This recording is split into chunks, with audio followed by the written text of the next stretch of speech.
Okay, our first message this afternoon is from Mr. Kenneth Barton, and I will just refer you to the screen for the title. Ken?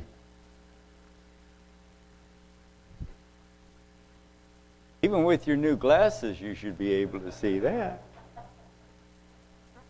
And no, I did not take Latin in high school or college. Google is a wonderful resource. Condemnant Quod non Intellegunt. They condemn that they do not understand. Ephesians 6:12. For we wrestle not against flesh and blood, but against principalities, against powers, against the rulers of the darkness of this world, against spiritual wickedness in high places. And also, I'll just move right on into Luke 22:36 and 37, when Jesus told his disciples, "But now he that hath a purse, let him take it, and likewise his scrip. And he that hath no sword, let him sell his garment and buy one." This is right after he'd said, "When I sent you out before, did you have need of anything? I told you don't take anything, that you would be protected, that you would be taken care of. Did you need anything? No. Okay. Now, we're moving into a different area. For I say unto you that this that is written must yet be accomplished in me, and he was reckoned among the transgressors. For the things concerning me have an end." A lady that I know had talked about this scripture. Her father is an old-time preacher, pastor, and she told him one time, said, Jesus said you can go naked as long as you get yourself a sword. And he said, "I don't think so." And I told her, "I don't think so." And she said, one of the last orders he gave him, go buy a sword. Got to sell your clothes, go buy a sword. I said, "No, he just had the cloak, the outer garment." But anyway. And then I didn't give this one. In Genesis 25:34, I'm covering a lot of ground here. Jacob gave Esau bread and pottage of lentils, and he did eat and drink, and arose up and went his way. Thus Esau despised his birthright. I'm going to talk about some of our birthright. I want to address some aspects of the war that is going on in our nation. That of what I see as traditionalists and against leftists. Now you'll note I did not say liberals. I have come to understand they are most definitely not the same thing. Okay, I have things in common with liberals. I try really hard not to have anything in common with leftists. I think that everybody should be treated as much as is possible with respect and love. I believe Jesus meant it when he says in Matthew 22:39, "Love your neighbors as yourself." To me, that means everybody. We are to care for others and treat them with love. Jesus tells us this commandment is second only to the first. You shall love the Lord your God with all your heart, with all your soul, and with all your mind.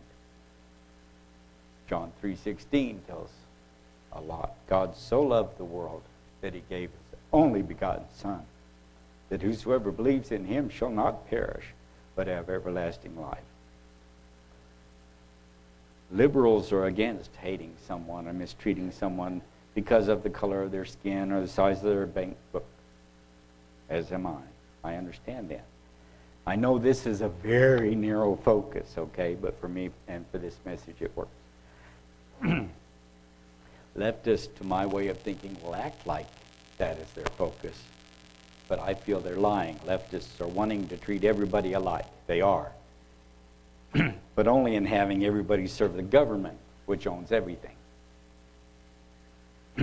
That means leftists are the enemies of our democratic republic. Just what, one might ask, has got me all stirred up about this? Well, it's that there are some people who have taken their masks off. and have made it quite clear that their goal is to take everything away and then give back what little bit they think we need. That is socialism at best and communism at worst. People think that I and others like me are alarmist chicken littles running around shouting, "The sky is falling, the sky is falling, great doom is coming," and there being absolutely no evidence of that. Except that there is great evidence of that. Again, in my opinion, it's just that most people are too lazy to check it out, or they don't believe it, or where they're at is not giving them all the information. And I'm sure some folks would say that same thing about me. That, again, mainly, in my mind, due to the fact that the American public has been deceived by erroneous teaching through years of being taught and through hiding of history. As you know, I am very much a supporter of our Constitution and the Bill of Rights. Leftists are not. They are intent on making things like those disappear, along with any and all history about our nation, as quickly as possible. Just the way Nazi Germany did, just the way Karl Marx did. That was his plan as communists took over the nations. Whoa, now, some of you might say, there's no need to start spewing all that kind of nonsense around, except that it's true. And it's very easy to find in this day and age. I've got an iPad there, I've got an iPhone there, I've got a computer. If you can't get on Google, you're just not trying.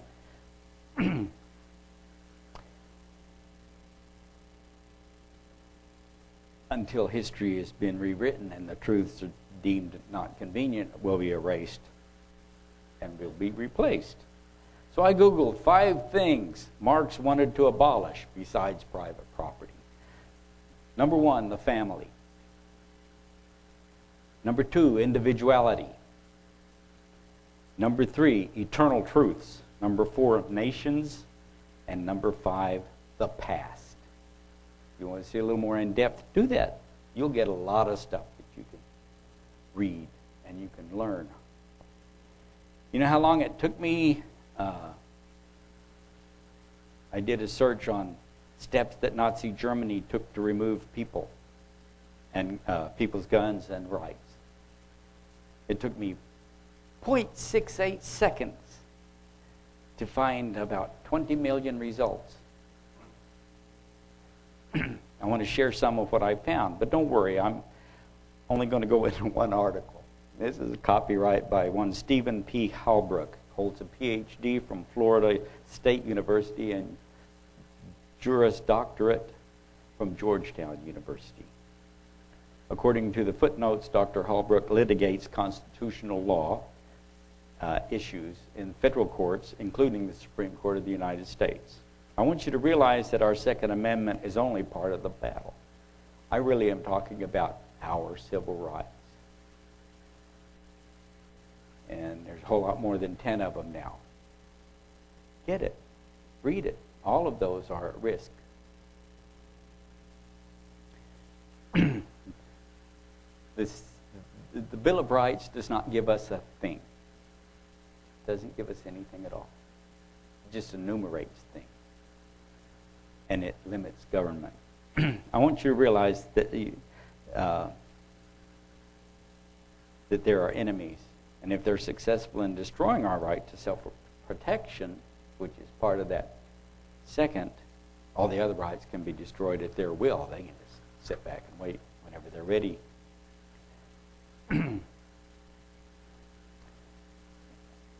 This is an article that was published written by Mr. Halbrook in the Arizona Journal of International and Comparative Law, Nazi Firearms Law, and the Disarming of the German Jews.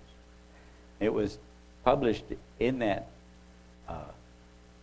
journal, volume 17, number 3, in the year 2000. There's a number 483-535. I don't know what that means, but I'll put it here. He places these quotes at the beginning of his article. Here's the first one. We are in danger of forgetting that the Bill of Rights reflects experience with police excesses. Our founders put that in there because they had just got through fighting a war to overcome this stuff. It is not only under Nazi rule that police excesses are inimical to freedom. Inimical, I'm getting to learn all kinds of words, means harmful. Against. Okay. It is easy to make light of insistence on scrupulous regard for the safeguards of civil liberties when invoked on behalf of the unworthy. It is too easy. History bears testimony that by such disregard, the rights of liberty are extinguished heedlessly at first, then stealthily, and then brazenly in the end. And that was from Justice Felix Frankfurter in Davis versus United States. This is in 1946. And here's a couple of examples. Beto O'Rourke, in 2018, in a debate against Ted Cruz, said this: if you purchase that AR-15, if you own it, keep it. Continue to use it responsibly. If you own a gun, keep that gun. Nobody wants to take it from you. At least, I don't want to do that. Echoes the knowingly false statements made many times by Barack Obama, Nancy Pelosi, and others that if you like your doctor or insurance, you can keep it. Remember that bald-faced lie? Thankfully, sometimes people open their mouths and let us know what they're about. O'Rourke, on September 12, 2019, I didn't watch it, some folks might have, and I know you've probably heard about this, stated this: hell yes, we're going to take your AR-15, your AK-47. We're not going to allow it to be used against our fellow Americans anymore. You need to remember that in the instances he's referring to, and he's referring about some murders that were done, okay? They were done by criminals who illegally used firearms to murder people. That word illegal has huge meaning to it. They weren't allowed to do that. But they did it anyway. The last one in Odessa, Midland, the guy was not allowed legally to own a weapon, and of course he was not allowed to kill people.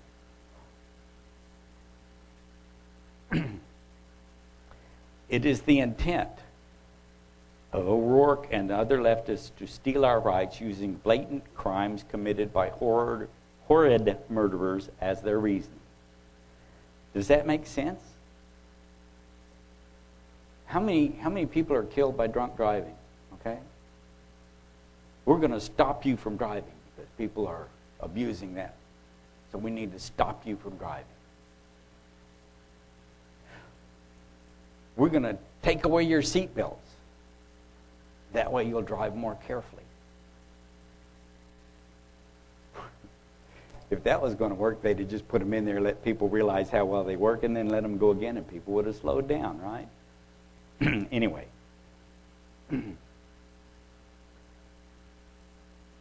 Here's where they get their inspiration from. The most foolish mistake we could possibly make would be to allow our subject races to possess arms. History shows that all conquerors who have allowed their subject races to carry arms have prepared their own downfall by doing so. Anybody want to give a guess who that's by? Adolf Hitler. And that was taken from secret conversations that he had had.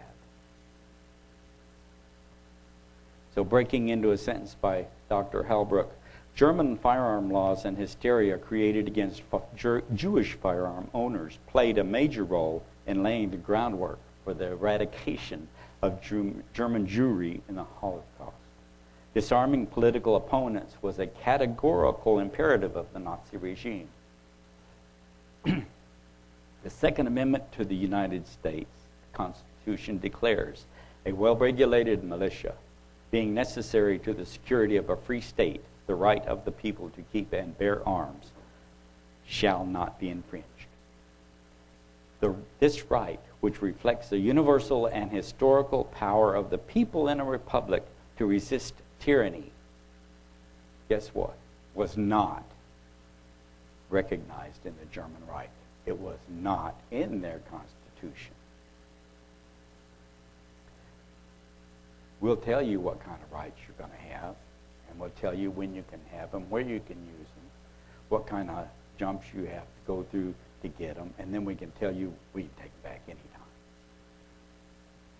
anytime. I personally see Dr. Holbrook points out that gun control laws are depicted as benign and historically progressive. That's always, every time you hear the arguments for these common sense gun laws, which is code for garbage, it's to make everything nicer, to stop this crime. Because they get guns so they commit crime. I'm pretty sure they were getting guns back before they even invented steel to make swords. Rocks, sticks, whatever. If I'm 6'7" and you're 5'3", I can pretty much tell you, give me whatever you got on, I'm going to mash you into a spot, and you do it. And it's evil. Anyway, and then someone that he quotes in Adams versus Williams, but if watering down is the mode of the day, I would prefer to water down the Second Amendment rather than the Fourth Amendment. Get the guns out. And then, if you want to do illegal search and seizure, I always call that siege and seizure for some reason, that they won't have any guns. Personally, I don't want either one of them watered down. I have, in my opinion, a very strong reason why all pistols should not be barred. Because one person said, I'm sorry, I didn't give the rest of this. There is no reason why all pistols should not be barred to everyone but the police.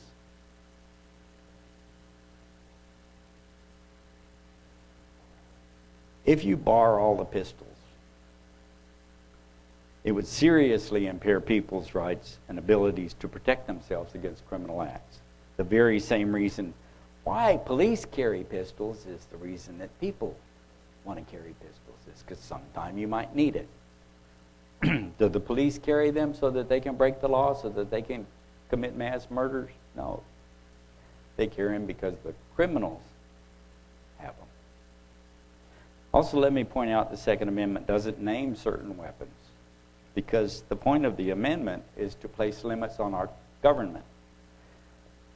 The authority and power of the government, not those of our citizens, the United States citizens. We already have laws on the books about illegal acts. Murder's illegal, robbery's illegal, criminal assault and battery is already illegal. Self-defense is not, at least not yet. However, there are some places that require one to flee, if at all possible, rather than using self-defense. In New York State, if there's a way at all that you could have run away and got away, you had to do that before you could protect yourself. That stand your ground law that we have here, that's not there. Some people feel we've already lost the battles against these enemies. Some feel there's no reason to fight because we're too far gone. Society's going away. Everything's bad. Everything's falling down. I'm not one of those. I do fear we may be getting way too close to that point, but I'm optimistic that the battle is not yet. You guys recall here recently several messages we've heard are about revival, repentance. If you'll repent, if you'll come back to God, the revival part takes care of itself. If God didn't think there was a reason for us to do that, He wouldn't be telling us to do that. I don't want to lose any rights. And to those who ask about the right to abortion, I consider that murder. Again, murder, already illegal.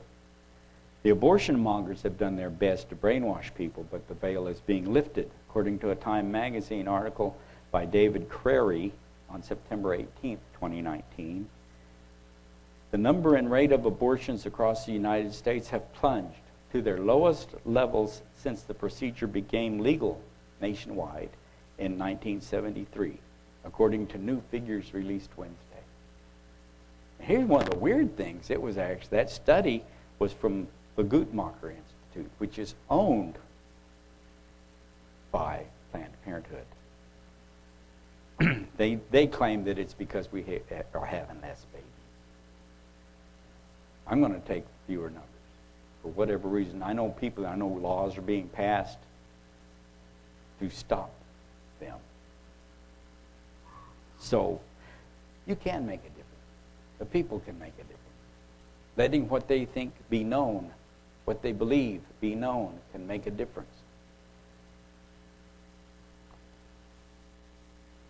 The right to free speech, the right to peacefully assemble, the right to redress problems with the government. If we have a problem with the way the government's doing, we have the right to go to them and bring that up.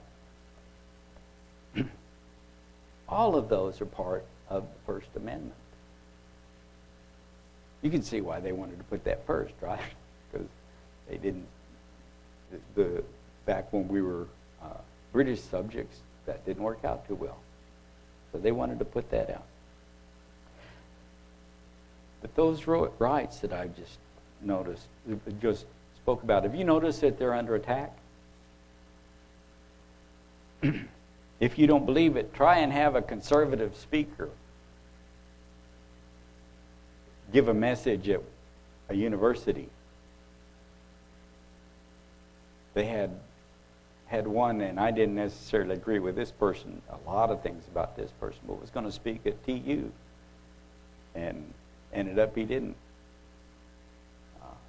Because of all the hubbub, all the uproar. Oh no, oh no. I mean, colleges now, universities have places where you can go have quiet time, feel safe. You don't have to hear horrible things that you don't agree with.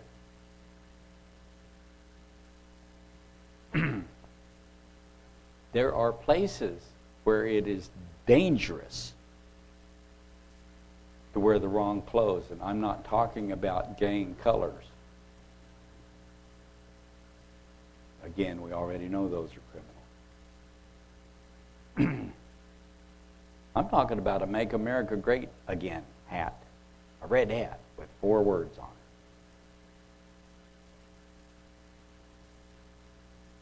it. There have been people severely beaten because of wearing that hat.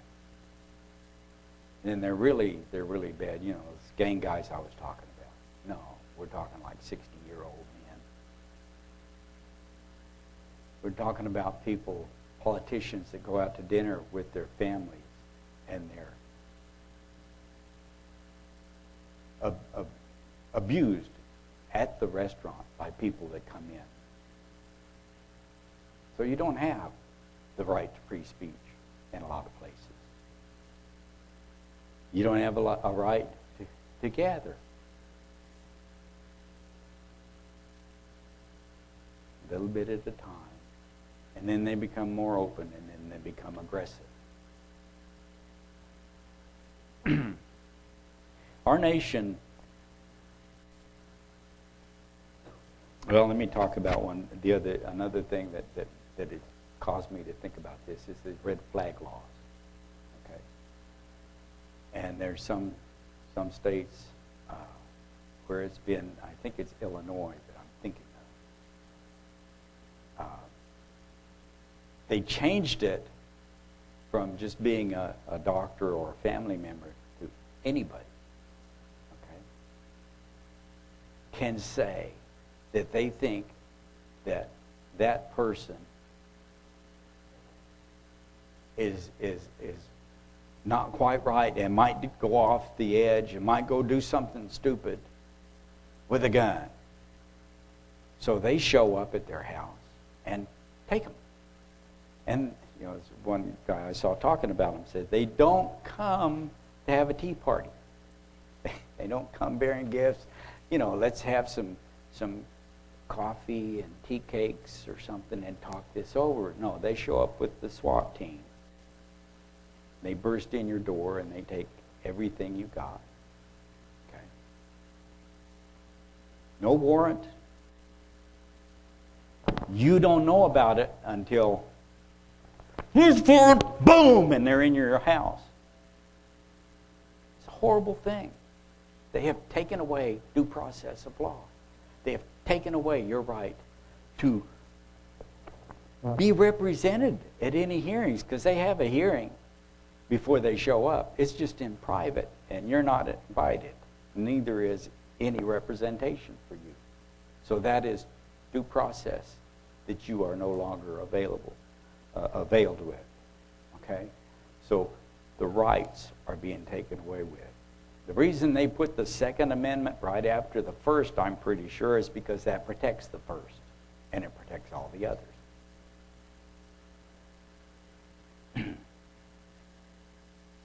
Our Bill of Rights, our Constitution, is unique in the world because it's my understanding. If somebody can show me where I'm wrong, I will get up here and mention it.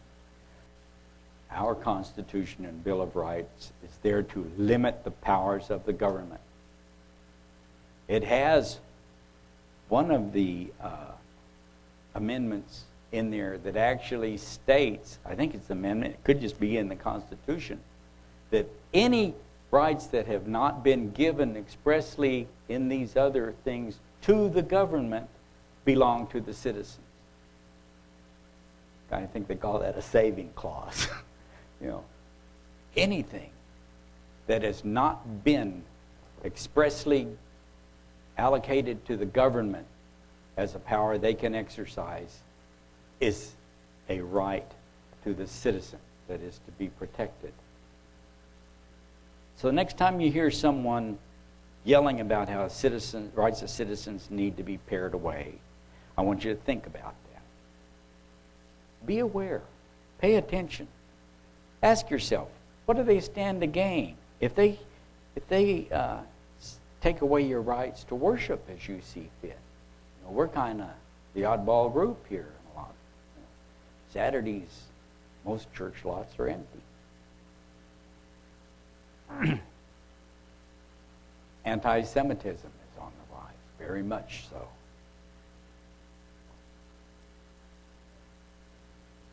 Canada. If I were in Canada and I started speaking on homosexuality and the sins of homosexuality and the things that are wrong with it, what God says about it, I can go to prison. Because that's already settled law. There's a pastor that was sentenced.